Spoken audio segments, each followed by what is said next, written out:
judge me, right? Okay, I hear you.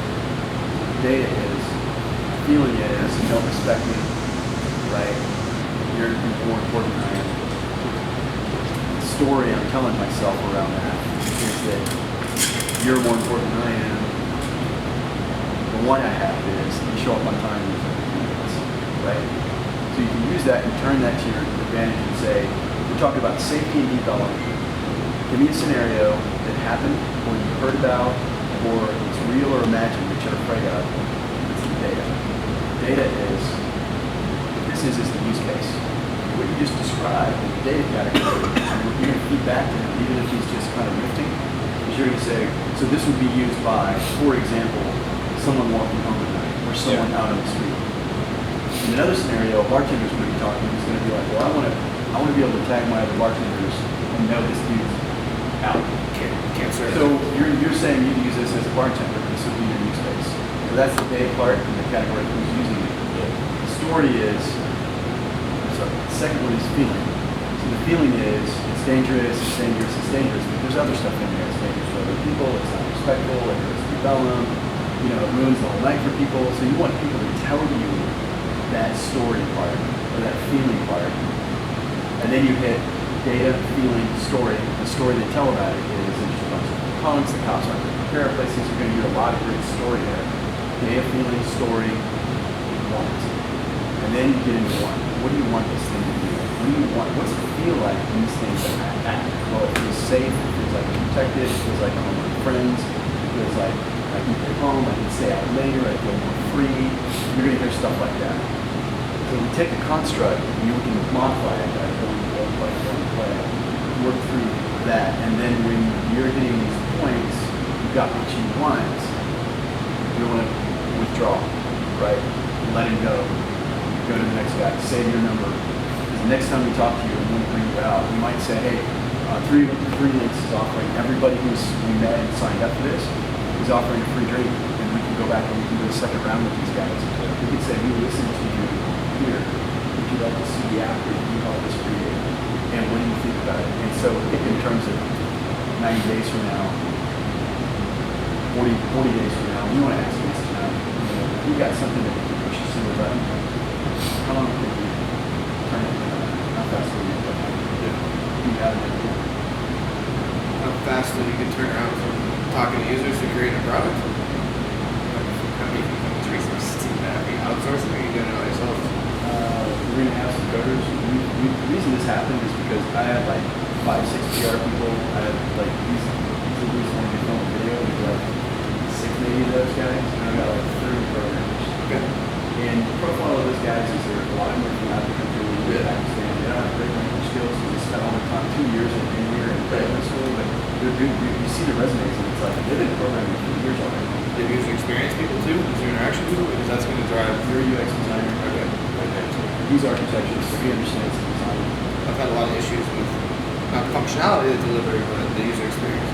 User interaction from offshore teams can be subpar compared to some of the other So you're hopefully a resource for us as well. Yeah, absolutely. Yeah, I'll help you guys for sure. Yeah. I'm in product management, so I do full life cycle software. That's what we need help with. I'm so glad you responded. From iteration to delivery. And I've done it for major companies. And I also have my own company that was bought by. It was a smartphone application where you could order food, beverage, and run the golf course with GPS tracker your phone and go around to my girlfriend. I had a problem at work every day of not being able to find these and just driving aimlessly. So we started the company. We were acquired by the largest point of sale. It was the niche, but it was a niche that fit the point of sale and they didn't want to build it, so they bought it. That's awesome. Yeah, it was pretty good. It was fun. Was it like 10 grand, 50 grand, $1 million? Cost us millions. Cost you $1 million to start and so a lot, a decent amount. Like it was good. Like I'm not retired or anything. But like I have a nest egg. But we also had that's a real success story. Well, we had VC funding and all that. But we had other people's money involved that got paid out. But we did well. I mean, There's a lot of people that walk through this door and they've got 2-3 things in mind and nobody's ever paid them anything for any of them. Oh yeah, we had never finished it. So at our peak we had 200,000 active users. They were all golfers. They were all higher income. So our data was worth a lot. That's all. It's good. Yeah. But yeah, I mean, and then since then I've been working at corporations, doing still product management. So for example, and I don't want this to be it. I just want to use it for context. If I'm at the bar and you're an a-hole, I'm at the door, you're an a-hole, you take your picture, and then you can send that instantly to all the other board members who are on our network, don't let us a-hole. Or we're not letting them in here. Just being aggressive, I would divide, you You know, have a little note, I shot a little video of film, and I shared that out there, and the other guys are like, huh. And then Duke shows up in a few minutes, and they're like, oh, you can decide for yourself, but now he's gone from green, let him in, to like yellow, red. yeah, I mean, So, there's a legal aspect that you have to understand behind that too. that's a good question. You need to, Let's pretend that there's no legal aspect. yeah, We wanted to do that one simple thing, and there's other things that are more complex, but let's just say we did that. How fast could that get? Like turn it on without the 3 weeks. Okay. Delivery of app time and everything like that. But what you need to do is you need to set a minimum viable product. If we define a minimal viable product as in a month, we can have something that does one little thing that can then be built on. What I want to avoid is these guys wander around all summer and the pieces don't come together and you don't get the benefit of understanding how fucking hard piece number 7 is of this 14-step process. And then we get through that, at the end you've got something in your hands. Now from there, you know, we can finish up month. And by the end of the summer, you could have another much better iteration. It's much deeper, it does much better, but at least you can leave if it didn't get there, saying, get this is got it. And people can use it. When you're interviewing people, I mean, it's creating personas. You're going to come up with recurring things. You're going to use that data to drive decisions on what you should do. So I'm really interested to see what we think it's going to be versus what it's really going to find out. it can change very much so, very quickly. Yeah. You know, like you talk to people, and then honestly, you can just sometimes you'll have a giant clusterfuck of all different sorts of ideas that you're going to sit down and take initiative or ownership over, and be like, well, I think we should do this. You know, like it happens. Like that's part of product management. It's part of creating MVP. But I think nobody uses it. It's like, well, exactly, you can waste resources and time, and money on a feature that no one uses. And like there's another thing, it's like you'll be able to track what people use with the analytics and tags and the app, receive data and like click-through rates and like everyone's like spending the time in the app using. That data is like, okay, well that was the right thing, and then this is the wrong thing because no one's using it. What percent of people that use the app use this feature? so one piece of that, I'm just like trying to break it down how I would do it from MVP standpoint. and one piece is so you might think it's not very many. We've got 50 total dormant. Yeah. Do you have a piece of paper and a pen? You know, like old school stuff. You've got a piece of paper at the printer. Yeah. There's a pen right there by the printer. But actually stack of paper.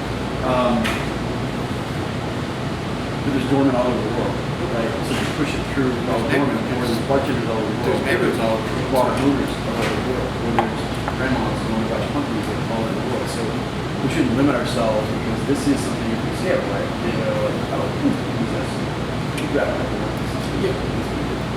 So, step one, what you're doing here, and what you're going to go out to do tonight, is creating personas of who's going to use the application. So, Actually, they're pretty personas. They are personas, and you're discovering personas. so you're going to have your bar owners, just bar/venue owners, your bartenders or wait staff. Yeah. You're going to have your door guys and girls, door people. You're going to have your outside security personnel.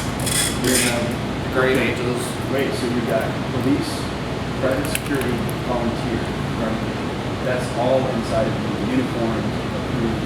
Yeah. So that's going to be, I would say that We call those policing.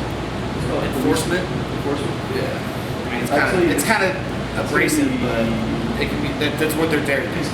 Peacekeepers. Let's call them peacekeepers. Peacekeepers on the street. And then we've got peacekeepers are like doormen Yeah. in the bar.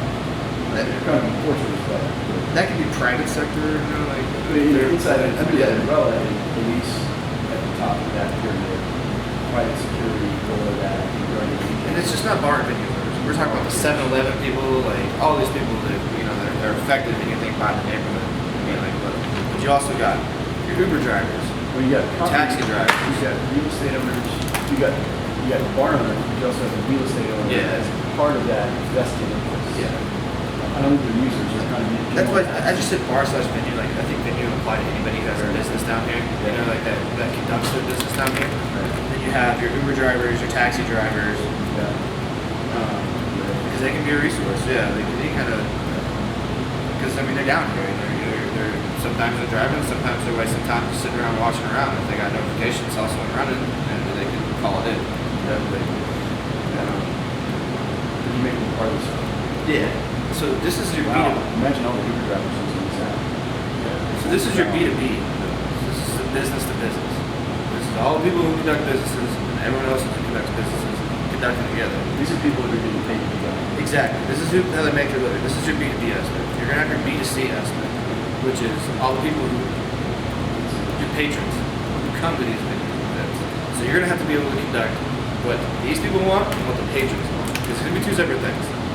So the patrons are going to want one thing, and then These might be small, separate, siloed apps that can work together. no, you can keep it the It same. could be one app that does different things. I mean, you can keep it the same one. It's just what are we going to have that applies to business owners, and what do we have to apply to people that frequent down here and spend money down here? That's We're forgetting, guys.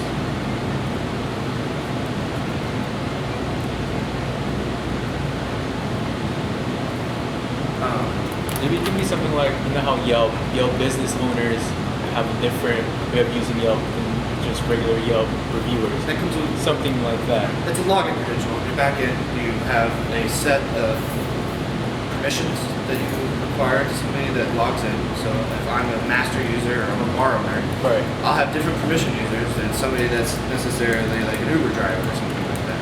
So when they come and sign up, they identify, they go through the sign up process and do their email and do all that. They identify what their permission is going to be, or users. Like that's how I was structuring that. So Yeah. that's a good example. Like honestly, look at those apps. Determine like how they structure it differently. Because Yelp does the same thing. They serve a B2B aspect because everyone who has a restaurant, and they have a B2C aspect, everyone who leaves reviews. We don't want to make this a reviews.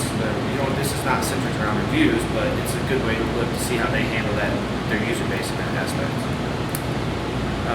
What do we want to be thinking? What do we not know? There's this giant dark forest around us. Black swans around. What do we not know that we don't know? And what do we think we know that just isn't right?